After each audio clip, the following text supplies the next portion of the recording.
Hey friends, and welcome to today's Tuesday travel vlog, where every Tuesday I post a new video about the fun things that I've done and the cool places that I've been as I travel cross country in my RV.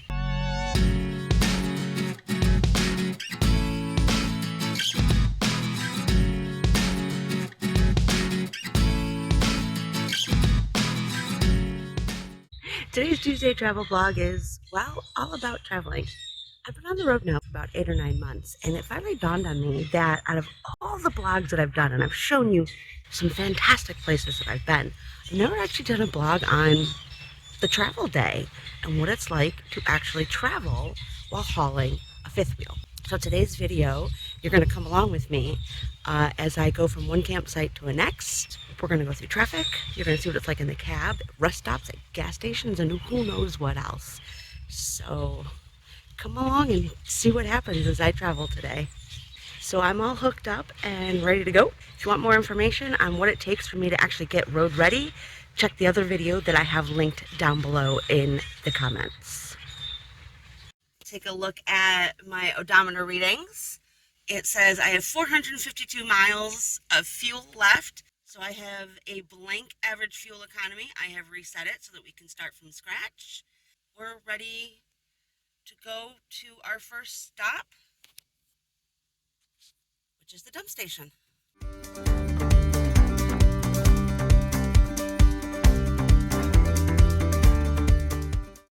And now it's time for the least glamorous part of any travel day, dumping.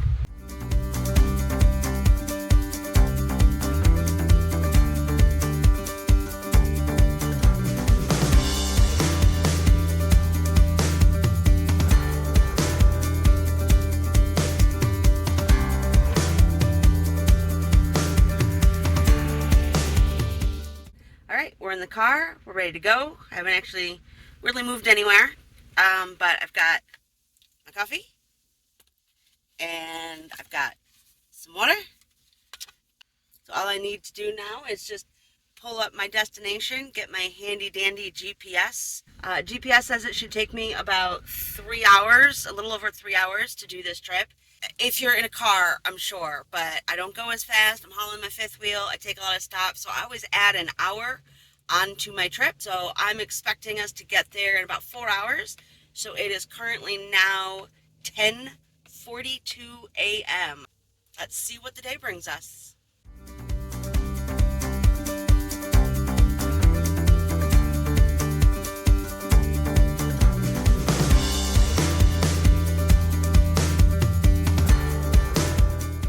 One of the complaints I see actually a lot about people on the road are, why do truckers and hence people with RVs stay more in a middle lane, right? We should be in the right lane, we're slower. Um, Biggest thing has to do with your exits and your entry points to the highway. People who enter onto highways don't always understand that they are merging into us. And you need to either use that lane to speed up and get ahead of us, or slow down and let main traffic on the highway go. So people, they don't know what to do. They just kind of like hang out in that lane. If I'm in the right lane, or if a trucker's in the right lane, we're dealing with that, right? We're dealing with people who are trying to get on and off. Usually it's the ones that get on, right? Because sometimes I'm in that right-hand lane and somebody's getting on and I'm like, come on, if you're gonna get on and get out of my way, because I cannot stop quickly, right? I am going 65 miles an hour. I've got like thousands of tons behind me. I don't stop quickly. So dealing with those kinds of people is one of the reasons why we don't like to be in the right-hand lane. The other one is the people getting off. Now, I understand that when you get off a highway, you slow down, right? Which means if you slow down, I also have to slow down. Then once you get off, I have to speed back up again. So it's not fuel efficient. It's not safety efficient. Perfect example. See?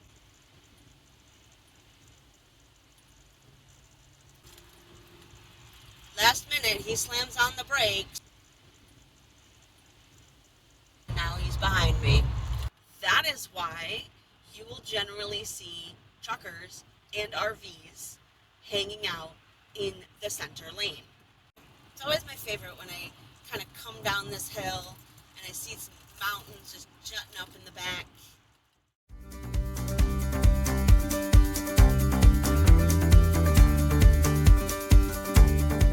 Proper road etiquette always dictates that you move over for a vehicle that is pulled off on the side of the road if you can. Give them room, give them space, let them be safe.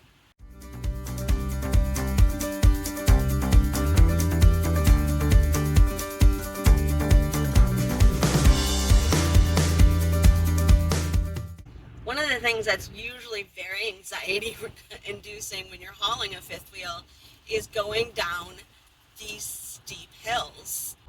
You really need to learn how to shift into lower gear with whatever truck you're driving.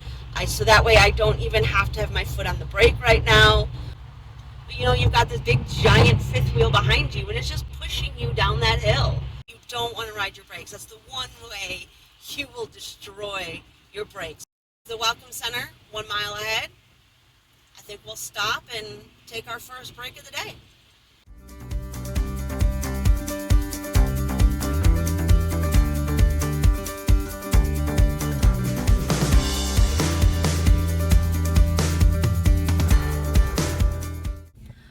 Welcome centers and rest areas are fantastic. There are a lot of roads across the country, a lot of highways, not just roads, but like highways, interstates that don't have rest areas. So I appreciate finding them when they're here. All right, so I've taken my break. Before I leave any rest area, gas station, whatever, camp area, I always do a full walk around my truck and my camper. I check my hitch, I check my tires, I check for anything that might have come open or hanging loose or whatever. Perfect time to fix anything that may go awry on the road.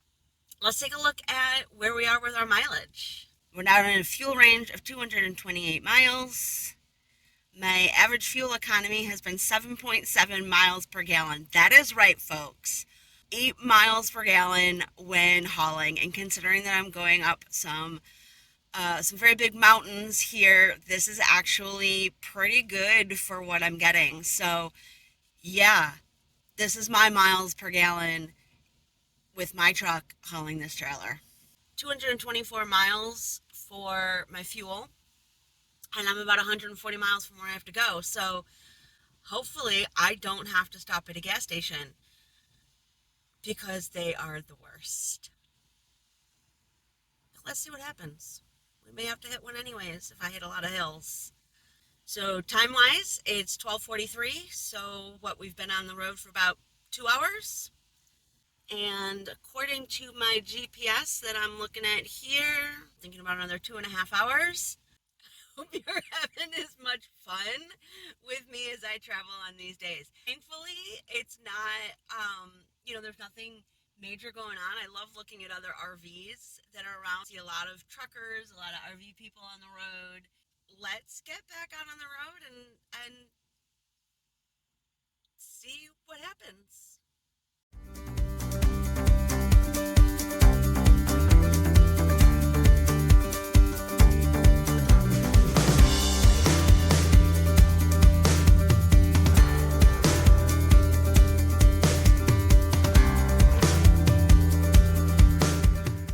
Was pulled over on the side of the road and he opted to pull out in front of me, and he is doing a whopping 37 miles an hour. So I am stuck behind him.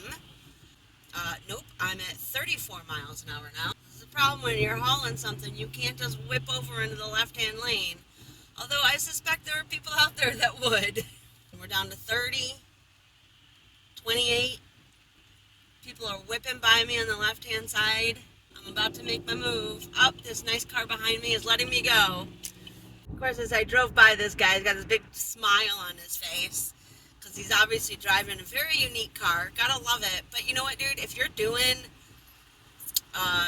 less than 30 miles an hour on a highway, this is the thing about driving out here. The open road is fantastic. I love it. Don't get me wrong. talk about gas stations. I cannot pull into just any old gas station, right? I've got a large truck, I got a large rig. Gas stations are a travel day nightmare. Not only because of the size and having to manipulate around pumps or around the parking lot so you don't hit anything, but the people. Oh my God. I have had people just whip out of parking spots without looking behind them, where I've had to like lay on my horn and be like, hey, do you not see this giant thing behind you? No, they don't look. Now I'm trying my best to be uh, to understand that there are other travelers on the road. I get that, but I am really limited as to what I can do. I always try to use the outside pump because it's just easier to maneuver around an outside pump rather than an inside. And if there's somebody who's already there, that's fine. I'll sit and wait. Not a problem. I can sit and wait. What gets me are the ones who know that I'm sitting and waiting. They see me sitting and waiting, and they still not only take their time at the pump, but then like gas up, leave their car. The car is still sitting there, and then go inside. You can't move your little four-door car out of the way. See me clearly sitting there and waiting to pull up to the pumps, and still decide to go inside to get their snacks or drinks or whatever it is they're going inside for. Gets me every time. Eating on the road. While I'm hauling my kitchen, obviously behind me, I can't get to my refrigerator when my slides are closed. Now, every trailer seems to be different when it comes to that. In my case, I can't get to my kitchen. So I offset that by usually traveling with a cooler. I don't like to have big full meals when I'm out on the road. It just takes, one, it takes up too much time, and I don't really need to have that big meal sitting in my tummy. People love Buc-ee's. Buc-ee's is a travel center. They do not allow trucks. They do welcome buses and RVs. And people think they are just the greatest thing out there as far as travel centers are concerned. So, we are coming up on one at the next exit. We're going to stop, get some gas, and just check out what Buc-ee's is really about. Yep, apparently everybody else has decided as well to stop at Buc-ee's.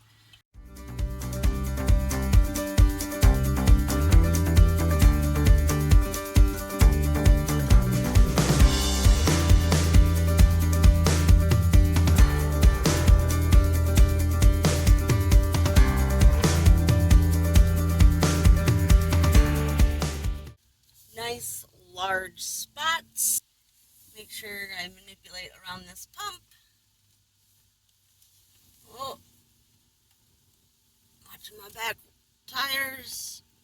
And there we go. One of the reasons people love Buc-ee's so much is because there's like 100 gas pumps. And this is what it's like at a gas station. Not only do you need to make sure you've got enough height, but plenty of clearance around those pumps. It can be quite challenging to maneuver. Those are my gas prices. And there's my total at $68 for about 24 gallons. That I have my gas. We're going to see if there's any place for me to park, so I'm not the one that just sits here and takes up a spot at the gas station. I don't know. Let's find out.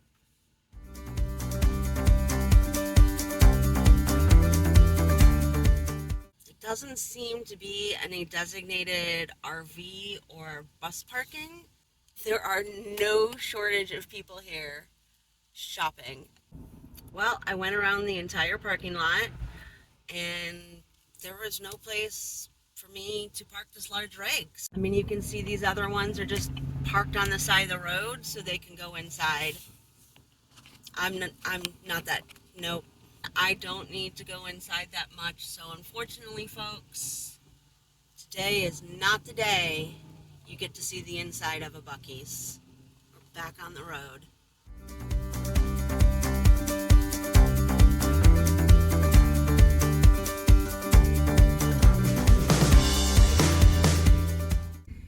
every time I'm out on the road, something like this always happens. I try to find a place to stop, and I can't because it doesn't fit my size rig.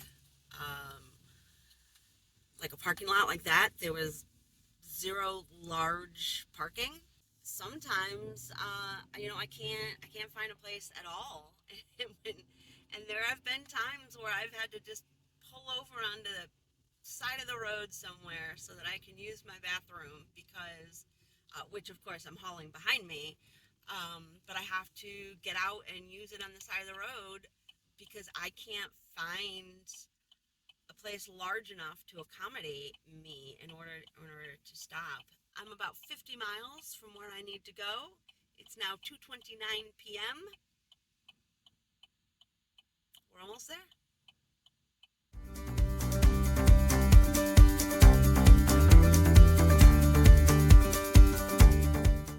Are we there yet? This is about the time, hold on. Woo! This is about the time where I start to be like, all right, my back hurts, my butt hurts, tired. When I first get on the road, I'm always like, yeah, I'm on the road, get to see some fantastic sights, and a couple hours later, I'm like, I don't think so. It's exhausting, being the only one here. Normally, I have no one to talk to. Today, I get to talk to you.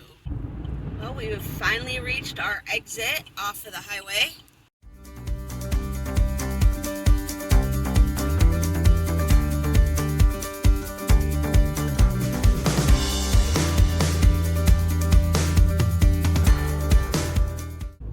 It's always fun when you get to go through small towns.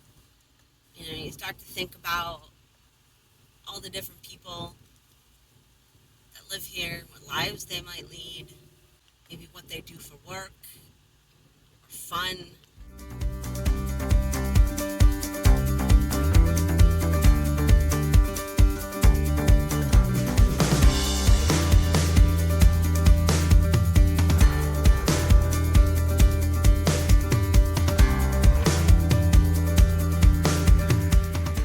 So I'm gonna stop here and go check in. I'll be right back and we'll go to my site. All right, I'm back. I'm just waiting on the golf cart that's going to escort me to my site. It's not often that you get ones that do this.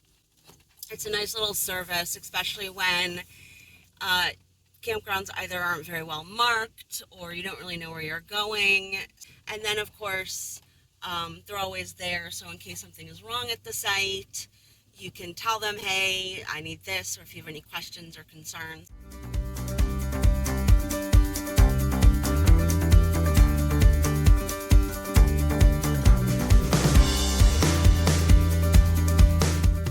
All right, now that I'm here at my new campsite, I'm going to show you what it takes to get myself set up.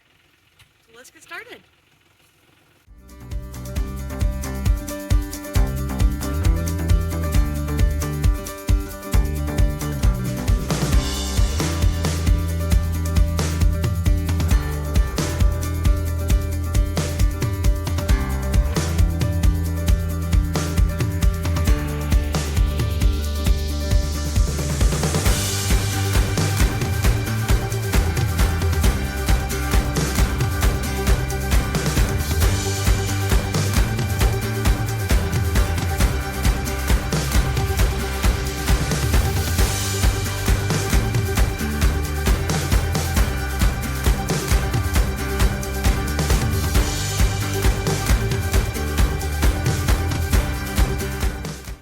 So this site has sewer, so I won't have to worry about a dump station like I did earlier this morning when I go to leave this site. But I do need to get myself set up. So time to get the sewage.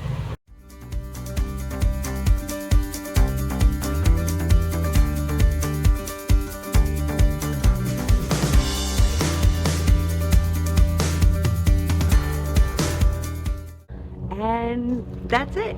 I am now officially set up at my new campground and I can enjoy all the wonders that my new spot now affords. It's about 10 after 4.